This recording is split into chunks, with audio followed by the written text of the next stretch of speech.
Vean ustedes acá, bueno, acá está un poquito muy profunda, pero en esta imagen se va a poder ver, acá está, vean, esta es la cara lateral. ¿Qué les dije que esto era? La cápsula interna, pero principalmente la cápsula interna, el brazo posterior, que separa ¿de quién? Del núcleo lenticular. O sea, la cara lateral está constituido por la separación del núcleo lenticular y está separada, está relacionada con el brazo posterior de la cápsula interna. ¿Ok? ¿Se entiende? Aquí está. Bueno, acá se ve un poquito. Aquí sería parte de la cara lateral. La parte posterior, que es esta de acá, que vemos, que lo voy a representar mejor acá, esta es la parte posterior, este es el extremo anterior, este es el extremo posterior. Voy a tomar esta imagen para explicar la parte posterior. Recuerden que el extremo anterior o polo anterior o extremo anterior del tálamo, la única relación que va a tener es que va a formar parte del límite posterior del orificio interventricular o orificio mismo. Sin embargo, la parte posterior constituye lo que viene a ser el área pulvinar del tálamo, ¿ok? Que es prácticamente el extremo posterior que se proyecta. ¿Dónde se proyectaba? ¿Qué cosa tengo acá?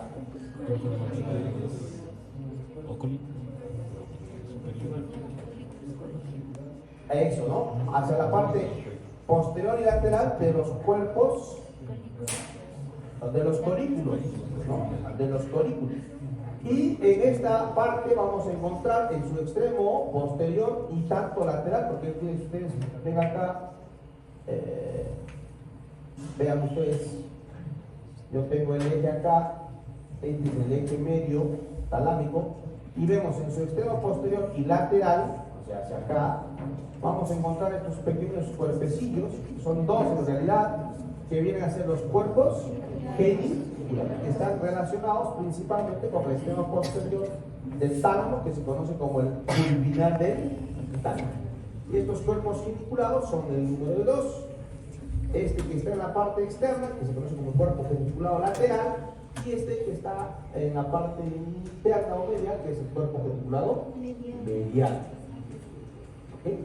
Que son elevaciones ovaladas que están ubicados tanto en el extremo posterior y casi hacia ventral del tálamo, de los tálamos.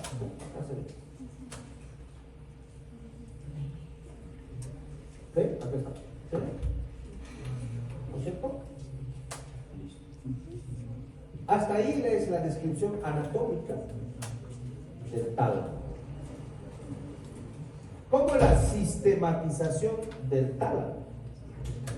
La sistematización del tálamo está en base a los cuerpos celulares o somas neuronales. Como todo el tálamo es un cuerpo gris, pues está formado por un conjunto de neuronas o somas neuronales, los cuales se agrupan y se han hecho estudios sobre el tálamo y han visto que tienen sus características peculiares en grupos, y es por eso que se determina los núcleos talámicos.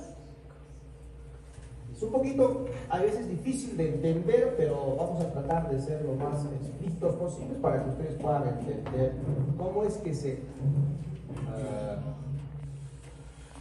se clasifica o se divide los núcleos. ¿De acuerdo? Ya, entonces tenemos acá, ubiquémonos primero en esta imagen. Este viene a ser el extremo anterior. Este es el extremo posterior o pulvinar. Esta es la parte medial. Este que vemos acá es la parte lateral. Este de acá vendría a ser la vista o cara dorsal o superior del tálamo. Y bueno, la que está abajo, que es la que va al mesencéfalo, al tegmento del mesencéfalo, la cara inferior. Eso queda claro, ¿no es cierto? ¿Se ubican acá? ¿Estamos claros? El tálamo, histológicamente y sistemáticamente, está haciendo, bueno, antes, para poder aprovechar esta imagen, tenemos acá los cuerpos geniculados, el cuerpo geniculado medial, que está en la parte lateral e inferior del pulvinar del tálamo, y este el cuerpo ventriculador lateral, medial, lateral. ¿Okay? Entonces, se va a dividirse el tálamo en núcleos, los que se encuentran en la parte anterior, núcleos anteriores, los que se encuentran en la parte interna, núcleos mediales, y los que están en la parte externa, en núcleos laterales.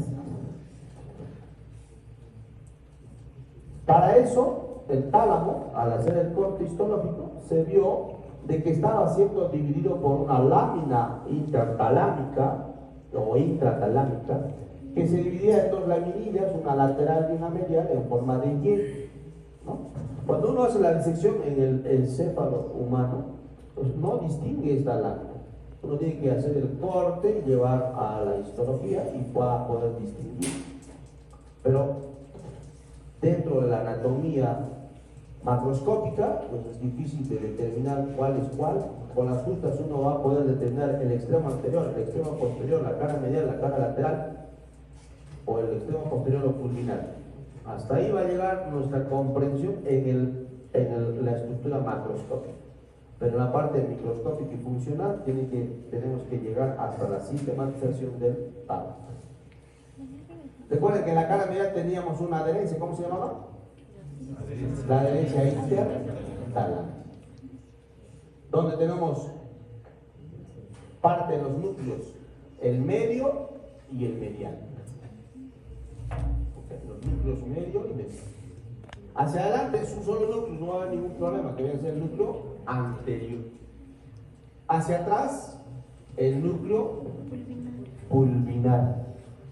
Los núcleos laterales, vamos a tomar una línea de referencia que divide en dos partes, uno hacia arriba, los que corresponden a la parte dorsal, y uno hacia abajo, los que corresponden a la parte ventral o inferior. ¿Ok? ¿Me dejo comprender? Si yo trazo una línea y yo tengo hacia arriba dorsal y hacia abajo ventral. ¿Ok? La parte dorsal, como todo esto es la parte lateral, vamos a tener dorsal lateral y el lateral posterior.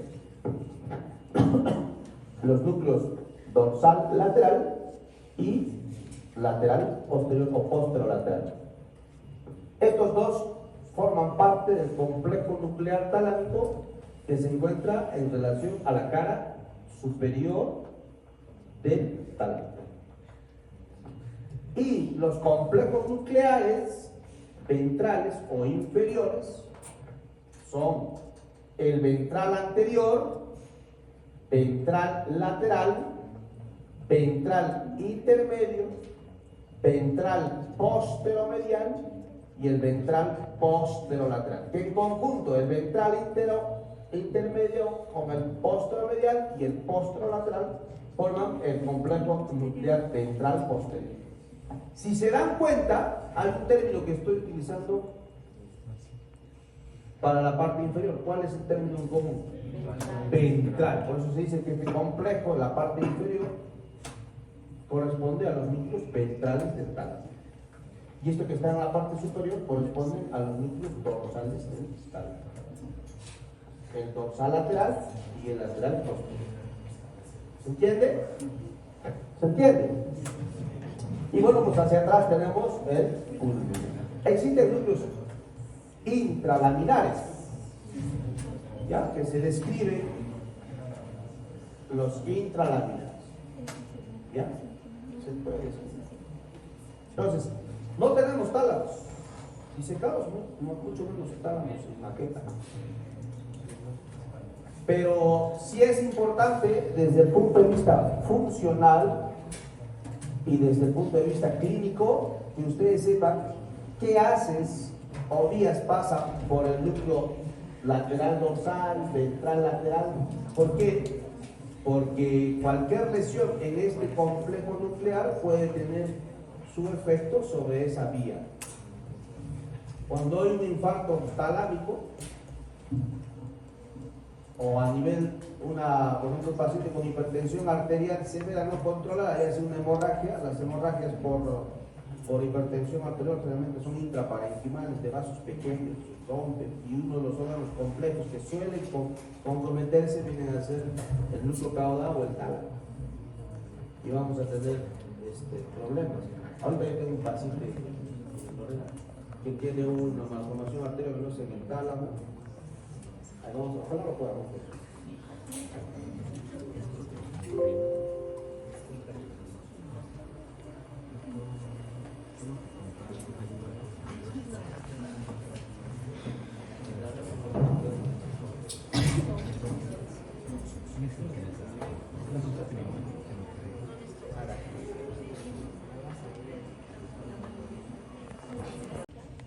Está siendo cubierta, prácticamente vean ustedes acá, cubierta por esto que hoy es parte de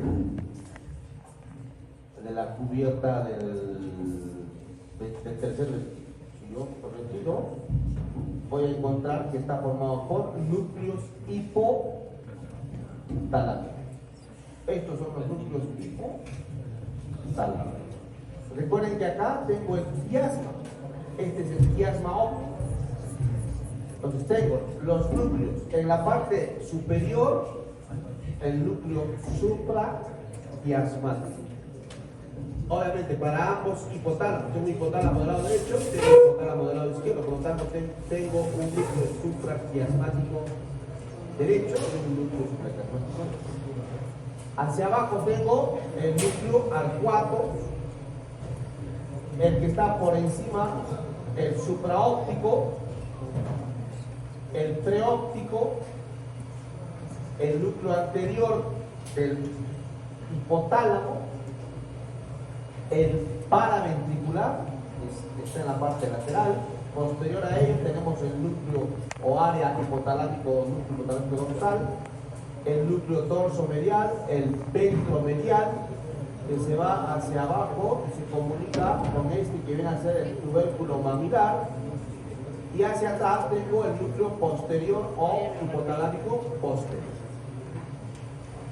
Recuerden que el tubérculo o cuerpo mamilar va a formar parte de un sistema que se conoce como el circuito de Papez, que viene a ser conocido como el cerebro de la punta.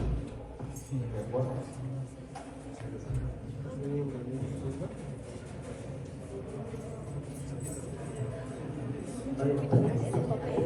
¿Listo? Hasta acá, alguna pregunta.